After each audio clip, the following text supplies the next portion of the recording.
Às 18 horas do dia 15 de dezembro de 2005, uma ligação chegou ao departamento de polícia de Russellville, Arkansas.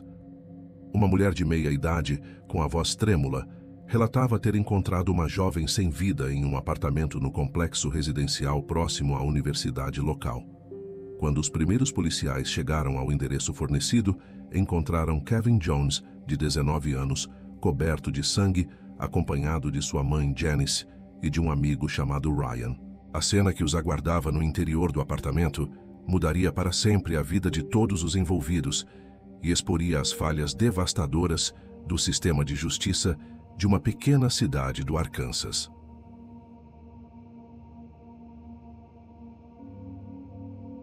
Nona Carol Dirksmeyer jazia sem vida no chão de seu quarto, vestindo apenas um par de meias. A jovem de 19 anos, que havia nascido em 26 de dezembro de 1985 em Zachary, Louisiana, tinha o rosto desfigurado por múltiplos golpes. Seu corpo apresentava 17 ferimentos de faca, mas foi o golpe desferido com a base metálica de uma luminária de mesa que realmente causou sua morte. A arma improvisada estava caída ao lado do corpo, manchada de sangue e portando uma impressão digital que logo se tornaria a peça central de uma investigação desastrosa. O apartamento de Nona contava a história de uma luta desesperada. Os móveis estavam fora do lugar. Havia sangue espalhado pelas persianas da porta dos fundos. E no chão, próximo ao corpo, os investigadores encontraram uma embalagem vazia de preservativo. As roupas da vítima, calça jeans e roupas íntimas, estavam jogadas em um canto do quarto. A porta de vidro deslizante dos fundos, que Nona sempre mantinha protegida, com uma grade de segurança removível quando estava sozinha em casa, encontrava-se destrancada e sem a proteção que ela considerava essencial para sua segurança. Nona havia crescido em uma família numerosa, com 4 irmãos e uma irmã, em Russellville, Arkansas, para onde a família se mudou quando ela ainda era criança. Seu pai, Paul Dirksmeyer, era militar, e sua mãe, Carol, trabalhava como enfermeira. A tragédia já havia visitado a família Dirksmeyer quando Nona tinha apenas 10 anos de idade. Em 20 de agosto de 1996, Paul faleceu, deixando Carol para criar os filhos sozinha. Mais tarde, Nona revelaria à mãe que o pai havia sido seu algoz, submetendo-a a abusos que ela só conseguiu confessar após a morte dele. Apesar do trauma vivido na infância, Nona floresceu como uma jovem determinada e talentosa. Durante os anos no ensino médio na Dover High School, onde se formou em 2004, ela descobriu sua paixão pela música e seu talento para o canto. Conseguia cantar qualquer estilo musical, incluindo ópera, com uma voz que impressionava a todos que a ouviam. Embora fosse naturalmente tímida e se considerasse insegura, no palco ela se transformava completamente, ganhando presença e confiança que contrastavam com sua personalidade reservada. Foi também durante o ensino médio que Nona começou a namorar Kevin Jones, um rapaz popular e inteligente que se tornaria seu companheiro por 5 anos. Kevin conhecia o segredo sombrio de Nona sobre os abusos sofridos na infância e permaneceu ao seu lado, oferecendo o apoio e a compreensão que ela precisava. O relacionamento entre eles era sólido e Kevin era considerado praticamente um filho pela família Dirksmeyer. Eram inseparáveis, passando tardes inteiras juntos, assistindo filmes na casa um do outro e construindo planos para o futuro. Incentivada pelas amigas, que reconheciam sua beleza natural, Nona decidiu participar de concursos de beleza locais. Inicialmente relutante e insegura, ela quase desistiu no dia de sua primeira competição, mas Kevin esteve lá para encorajá-la. Sua presença de palco era magnética e sua voz cativava o público. Em 2005, ela foi coroada Miss Petit Jean Valley, um título que lhe deu a oportunidade de competir pelo título de Miss Arkansas no mesmo ano. Além de sua carreira nos concursos de beleza, Nona era profundamente religiosa e dedicava parte de seu tempo a trabalhos voluntários. Cantava no coro da First Christian Church e participava ativamente da organização Big Brothers and Big Sisters. Tendo superado seus próprios traumas, ela se dedicava a ajudar outras jovens que haviam passado por situações similares de abuso e violência doméstica. Essa dedicação ao próximo refletia sua natureza compassiva e sua determinação em transformar sua dor em algo positivo para outras pessoas. Quando chegou o momento de escolher uma universidade, tanto Nona quanto Kevin se inscreveram na Arkansas Tech University, localizada em Russellville. Nona escolheu educação musical como sua área de estudo, alimentando o sonho de se tornar professora de música em uma escola de ensino fundamental. Determinada a conquistar sua independência, ela decidiu alugar um apartamento próximo ao campus, em vez de continuar morando com a mãe e o padrasto. Carol havia se casado novamente após a morte de Paul, e embora o novo marido fosse um homem decente, suas regras rígidas sobre horários e toques de recolher fizeram com que Nona desejasse ter seu próprio espaço. O apartamento de Nona ficava em um complexo residencial misto, onde viviam tanto estudantes quanto moradores permanentes da cidade. Ela havia expressado preocupações sobre sua segurança à sogra, Janice, contando que alguns rapazes haviam tentado entrar em seu apartamento, mas ela conseguira impedi-los. Por isso, sempre que estava sozinha em casa, instalava uma grade de segurança na porta de vidro dos fundos, uma medida de proteção que considerava essencial para sua tranquilidade. Após o primeiro ano de faculdade, Kevin tomou uma decisão que mudaria a dinâmica do relacionamento. Ele decidiu transferir-se para outra universidade, localizada a 1h30 de distância de Russellville. Pela primeira vez em 5 anos de namoro, o casal teria que enfrentar um relacionamento à distância. Apesar da dificuldade, eles mantinham contato constante por telefone e mensagens de texto, sempre se desejando bom dia, boa tarde e boa noite, e se encontrando sempre que possível durante os fins de semana e feriados.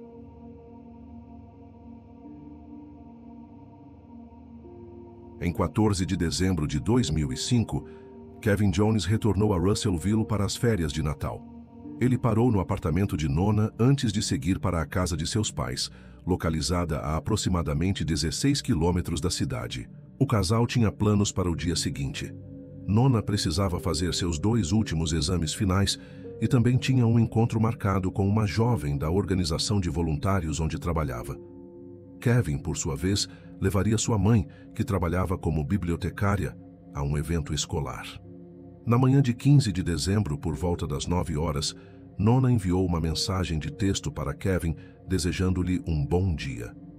Essa seria a última comunicação que Kevin receberia de sua namorada. Durante todo o dia, ele aguardou ansiosamente que Nona ligasse para contar como haviam sido seus exames, mas as ligações e mensagens que ele enviava permaneciam sem resposta. Por volta das 18 horas, Kevin levou sua mãe ao evento escolar, mas não conseguia parar de pensar no motivo pelo qual Nona não estava respondendo suas tentativas de contato. Preocupado com o silêncio incomum da namorada, Kevin decidiu ligar para Ryan, um amigo que trabalhava como entregador de pizza na região onde ficava o complexo de apartamentos de Nona. Kevin pediu que Ryan fosse verificar se estava tudo bem com ela. Ryan chegou rapidamente ao local e observou que o carro de Nona estava estacionado no pátio e as luzes do apartamento estavam acesas, mas ninguém atendia quando ele batia na porta. Ele relatou essas informações a Kevin, que imediatamente disse à sua mãe que estava preocupado com a namorada e queria ir ao apartamento dela para verificar se estava tudo bem. Janice concordou em acompanhar o filho, e os 3 se dirigiram ao complexo de apartamentos. Kevin tinha uma chave do apartamento de Nona, mas havia esquecido de trazê-la naquele dia. Depois de baterem insistentemente na porta principal sem obter resposta, Kevin e Ryan tentaram forçar a entrada, mas não conseguiram. Foi então que Kevin se lembrou das portas de vidro deslizantes na parte traseira do apartamento. Ao se aproximarem dos fundos do prédio, Kevin imediatamente notou algo alarmante. A grade de segurança que Nona sempre colocava quando estava sozinha em casa não estava lá, e as próprias portas estavam destrancadas. Kevin entrou no apartamento e imediatamente viu manchas de sangue nas persianas. Quando chegou ao quarto, deparou-se com a cena devastadora.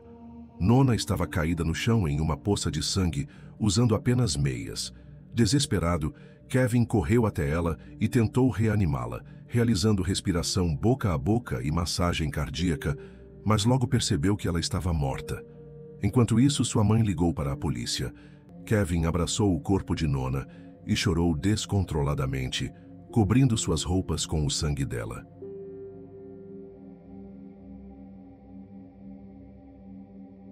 Quando os investigadores chegaram ao local, encontraram uma cena de crime brutal. A perícia inicial determinou que Nona havia sido atacada com múltiplos instrumentos. Ela recebeu 17 facadas, teve o rosto desfigurado por socos e foi parcialmente estrangulada. Mas a causa da morte foi um golpe na nuca desferido com a base metálica de uma luminária de mesa. O exame médico posterior revelou que Nona havia morrido entre 10h30 da manhã e 1h da tarde, e que não havia sinais de violência sexual, embora a embalagem vazia de preservativo encontrada no local sugerisse que atividade sexual havia ocorrido. Os investigadores imediatamente suspeitaram de Kevin por várias razões que consideraram incriminadoras. Primeiro, ele estava coberto do sangue de Nona quando eles chegaram ao local. Segundo, acharam suspeito que ele tivesse trazido sua mãe e um amigo para descobrir o corpo, interpretando isso como uma tentativa de criar álibi. Terceiro, uma mensagem que Kevin havia enviado a Nona às 4 da tarde perguntando: "Você está viva?", foi vista como evidência de que ele já sabia que ela estava morta. Kevin foi levado à delegacia para interrogatório, onde passou várias horas respondendo perguntas. Ele contou sua versão dos eventos do dia e insistiu que não tinha nada a ver com o assassinato. Os investigadores, no entanto, o acusaram diretamente do crime e o pressionaram para confessar. Durante o interrogatório, emergiu um fato que a polícia considerou suspeito. O telefone de Kevin havia sido desligado entre 10h30 da manhã e meio-dia, exatamente durante o período em que Nona foi morta. A investigação revelou que apenas 3 pessoas tinham chaves do apartamento de Nona: ela mesma, sua mãe Carol e Kevin. Como não havia sinais de arrombamento, os investigadores assumiram que Kevin havia usado sua chave para entrar no apartamento. A situação se complicou ainda mais quando os detetives descobriram, através de conversas com amigas de Nona, que ela havia começado a se relacionar secretamente com outro homem, sem que Kevin soubesse. Esse homem foi imediatamente investigado e teve seu álibi verificado, sendo posteriormente descartado como suspeito. No entanto, a informação deu aos investigadores o que eles acreditavam ser o motivo do crime. Kevin teria descoberto a infidelidade de Nona, ficado furioso e a matado em um acesso de raiva. Segundo essa teoria, ele poderia ter chegado ao apartamento de surpresa, visto a embalagem vazia de preservativo e percebido que ela estava traindo-o, o que teria desencadeado o ataque violento. A natureza particularmente cruel dos ferimentos infligidos a Nona apoiava essa teoria, pois na maioria dos casos similares, tal nível de violência indica forte animosidade pessoal entre o assassino e a vítima. Os investigadores estavam convencidos de que tinham encontrado seu culpado. Mas havia um problema. Eles não tinham evidências físicas suficientes para sustentar a acusação. Alguns dias após o crime, Kevin concordou em fazer um teste de polígrafo. O operador concluiu que o jovem havia dado numerosas respostas falsas, e um dos investigadores chegou a afirmar que esse foi o pior resultado de polígrafo em sua carreira de 28 anos. Havia, no entanto, uma questão importante. A pessoa que interpretou os resultados do polígrafo não era um especialista certificado, mas apenas um policial que não havia recebido o treinamento necessário para operar esse equipamento. Mesmo sem evidências conclusivas, os investigadores continuaram pressionando Kevin para confessar. Eles afirmaram que todos os seus conhecidos e familiares já sabiam que ele havia matado Nona, e realmente contaram para a comunidade que a culpa de Kevin estava praticamente provada e que ele seria preso em breve. Eles convenceram os pais de Nona de que Kevin era o assassino de sua filha, embora Carol e Paul inicialmente se recusassem a acreditar nisso. No dia anterior ao funeral de Nona, uma cerimônia de despedida estava programada para acontecer na igreja e Kevin havia ajudado a organizá-la desde o início da manhã. No entanto, os detetives o chamaram novamente para interrogatório, prometendo liberá-lo antes do início da cerimônia. Kevin acabou passando 7 horas na delegacia e perdeu completamente o evento. Como ninguém presente sabia que ele estava sendo interrogado, Muitos assumiram que Kevin não compareceu, por culpa pelo que havia acontecido, alimentando ainda mais as suspeitas contra ele. Os pais de Nona, já convencidos pelos investigadores do envolvimento de Kevin no assassinato, não queriam que ele comparecesse ao funeral. Mesmo assim, Kevin foi ao cemitério e se sentou longe dos familiares de Nona. Nesse período, os peritos haviam terminado de examinar as evidências coletadas no apartamento da vítima. Ao inspecionar a lâmpada da luminária usada como arma, eles encontraram uma impressão digital que pertencia a Kevin. A digital havia sido deixada sobre o sangue de Nona, indicando que só poderia ter sido feita durante ou após o assassinato. Essa descoberta tornou-se a única evidência disponível para os investigadores, que continuaram investigando Kevin por vários meses, esperando encontrar mais provas. Como não conseguiram coletar evidências adicionais, em 31 de março de 2006, decidiram tentar obter uma condenação com base apenas na impressão digital encontrada. Kevin foi preso e formalmente acusado do assassinato de Nona Dirksmeier. Naquele momento, muitos moradores da cidade ainda acreditavam na culpa de Kevin. Então, seus advogados solicitaram uma mudança de jurisdição para outro distrito. Eles temiam que os jurados pudessem estar negativamente predispostos contra seu cliente e proferir um veredicto de culpado sem evidências suficientes. O pedido foi deferido e o julgamento começou em outra cidade. A defesa apresentou uma testemunha que forneceu a Kevin um álibi sólido. Um encanador havia ido à casa de seus pais naquela manhã e o viu lá por volta das 10h30. A acusação insistiu que Kevin poderia ter tido tempo de ir ao apartamento de Nona e cometer o assassinato, já que, segundo os peritos médicos, ela havia morrido entre 10h30 da manhã e 1h da tarde. Eles também apresentaram o fato de que o telefone de Kevin havia sido desligado entre 10h30 da manhã e meio-dia, período que coincidia com o horário do assassinato. Além disso, os dados do telefone de Kevin mostraram que ele só começou a ligar para a namorada às 4h30 da tarde. Embora durante o interrogatório, ele tivesse afirmado que estava tentando contatá-la durante todo o dia. Os advogados de defesa apresentaram mais duas testemunhas cujos depoimentos desmentiam a possibilidade de Kevin ter cometido o crime. Uma delas era a avó de Kevin, que disse ter visto o neto próximo a um posto de gasolina e lhe dado dinheiro para comer em um café.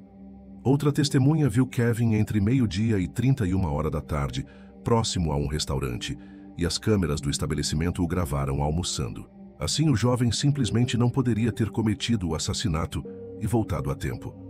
Os advogados também contestaram o fato de que Kevin poderia ter deixado uma impressão digital sangrenta na luminária durante o assassinato. Nesse caso, no momento em que o corpo foi descoberto, o sangue deveria ter secado. Os peritos que chegaram ao apartamento naquela noite escreveram no relatório que a impressão digital sangrenta estava ligeiramente úmida, confirmando que Kevin poderia tê-la deixado acidentalmente quando encontrou o corpo de Nona com sua mãe e amigo. Mas não era só isso. Descobriu-se que, com base na luminária de mesa usada para atacar a vítima, também foram encontradas outras impressões digitais, mas elas não pertenciam a Kevin. A verificação dessas digitais nas bases de dados não produziu resultados. Os advogados insistiram que essas impressões digitais pertenciam ao verdadeiro assassino. Os defensores também apontaram que a polícia fez um trabalho muito ruim desde os primeiros minutos, não inspecionando todo o apartamento, o que poderia ter resultado na perda de muitas pistas potenciais. Durante o julgamento, um perito médico que examinou o corpo da vítima falou, e uma declaração interessante aguardava todos os participantes do processo. Ele determinou que, após a morte, o corpo da vítima ficou de costas por algum tempo, após o qual foi virado de bruços. Isso poderia indicar que a jovem ainda foi submetida à violência após a morte. O perito confirmou que não encontrou sinais diretos disso, mas acrescentou que não poderia descartar tal cenário. Finalmente, os advogados apresentaram seu trunfo principal. De acordo com a declaração oficial da acusação, nenhuma impressão digital ou DNA foram encontrados na embalagem vazia de preservativo encontrada próxima ao corpo da vítima.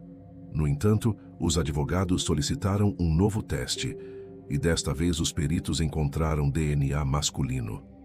A análise mostrou que não pertencia a Kevin, e a verificação nas bases de dados não produziu resultados. O julgamento durou mais de um ano, mas em julho de 2007, o júri proferiu seu veredito.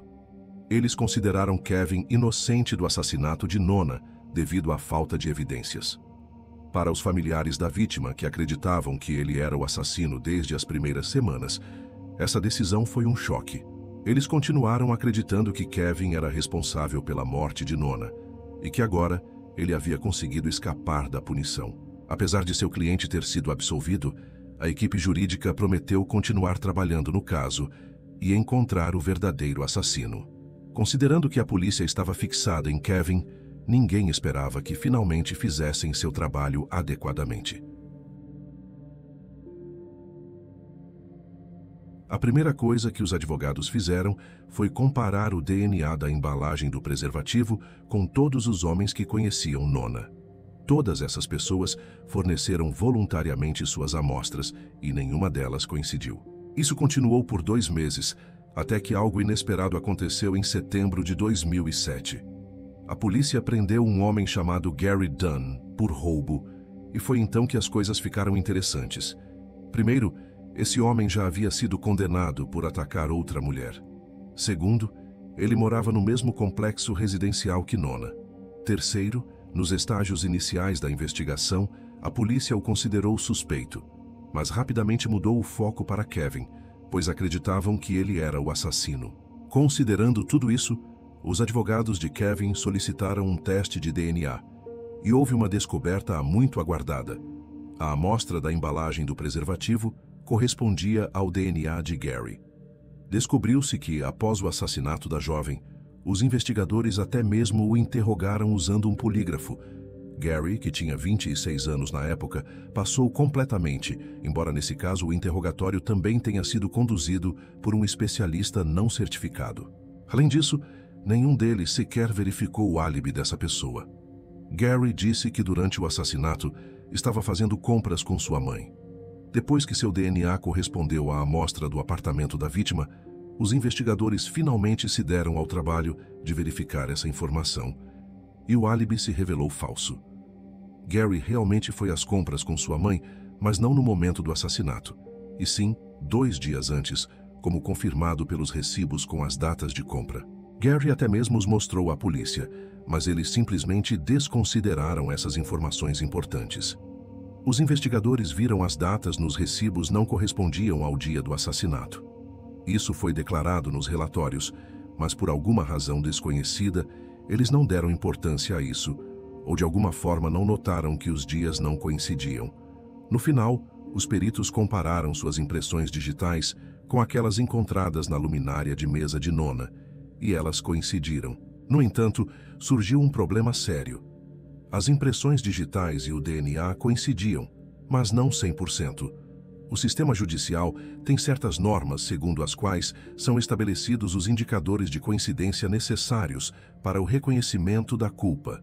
No caso de Gary, esses indicadores eram insuficientes, embora praticamente não houvesse chances de que o DNA e as impressões digitais pertencessem a outra pessoa.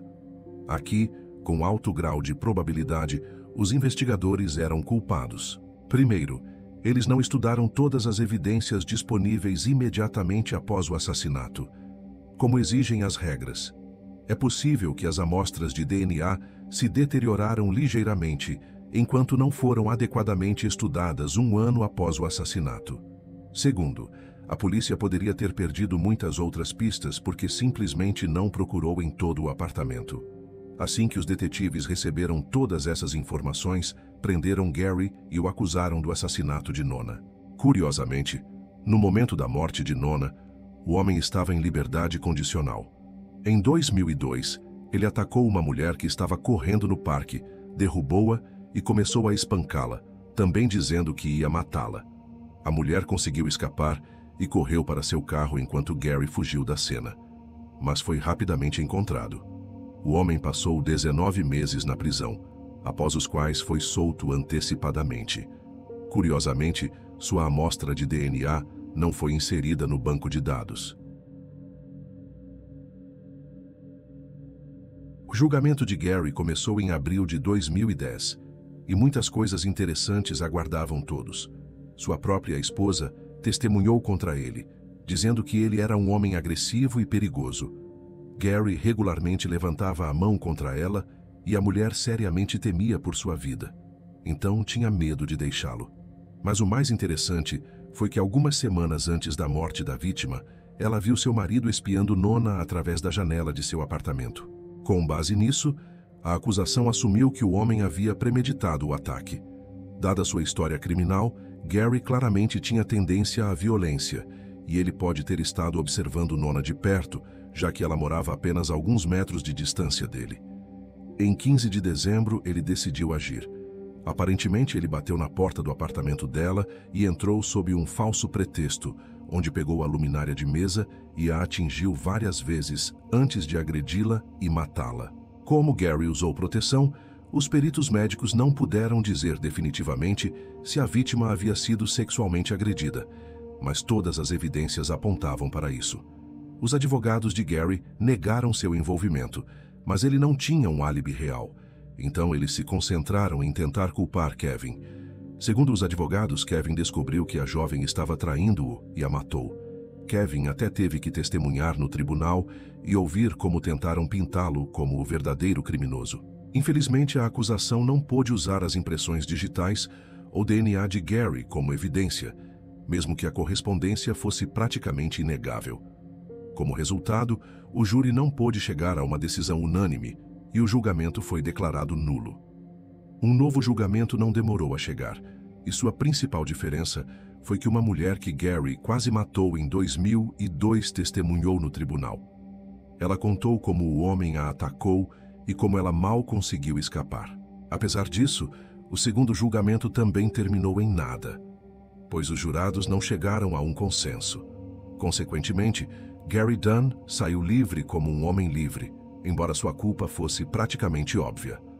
Mas alguns anos depois, ele ganhou uma sentença de prisão.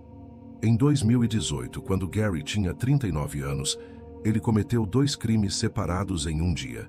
Primeiro, ele tentou sequestrar uma mulher do estacionamento de uma igreja, mas ela conseguiu se defender. Algumas horas depois, Gary se despiu na frente de outra mulher no estacionamento de um shopping e logo foi preso. Dada sua história criminal e o fato de que ele é praticamente o assassino de Nona, o tribunal decidiu sentenciá-lo ao prazo máximo. Gary recebeu 15 anos de prisão por esses 2 incidentes e está cumprindo sua sentença até hoje. Apesar de ter o direito de solicitar liberdade antecipada, as autoridades provavelmente não concederão a Gary tal oportunidade. Além disso, eles têm o direito de acusá-lo do assassinato de Nona pela 3ª vez, mas não estão com pressa para fazê-lo. A probabilidade de o novo julgamento terminar da mesma forma que os 2 anteriores é muito alta. Então, os investigadores estão tentando reunir mais evidências e preparar um caso mais forte contra Gary. Quanto a Kevin, depois de tudo o que aconteceu, ele prosseguiu com o estudo de direito e, em 2011, processou 2 policiais das autoridades de Russellville e Gary Dunn. Ele alegou que estavam tentando incriminar o crime de outra pessoa, ignorando muitas pistas e se recusando a fazer seu trabalho adequadamente. Durante a preparação para o julgamento, Kevin descobriu que, na verdade, os resultados do teste de polígrafo de Gary também mostraram mentiras, mas os investigadores ainda não o consideraram suspeito.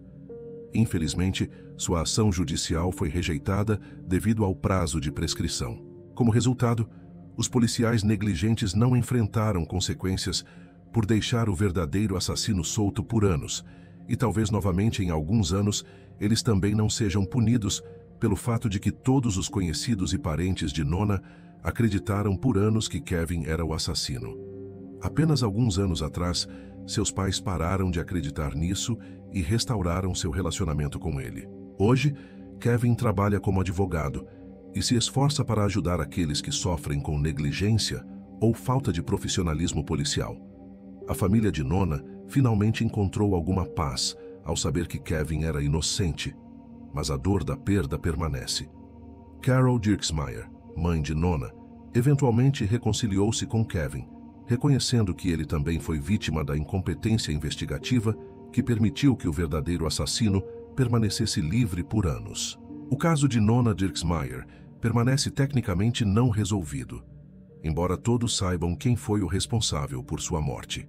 Gary Dunn continua preso por outros crimes, mas nunca foi formalmente condenado pelo assassinato que devastou uma família e quase destruiu a vida de um jovem inocente. A investigação mal conduzida serviu como um lembrete doloroso de como erros policiais podem ter consequências devastadoras, não apenas para as famílias das vítimas, mas também para aqueles falsamente acusados. Este caso nos lembra que a verdade sempre encontra uma forma de emergir, mesmo quando obscurecida por investigações incompetentes e julgamentos precipitados. A memória de Nona Dirksmeier, uma jovem talentosa que superou traumas pessoais para ajudar outros e perseguir seus sonhos, permanece como um testemunho da importância de buscar justiça real, não apenas resoluções convenientes.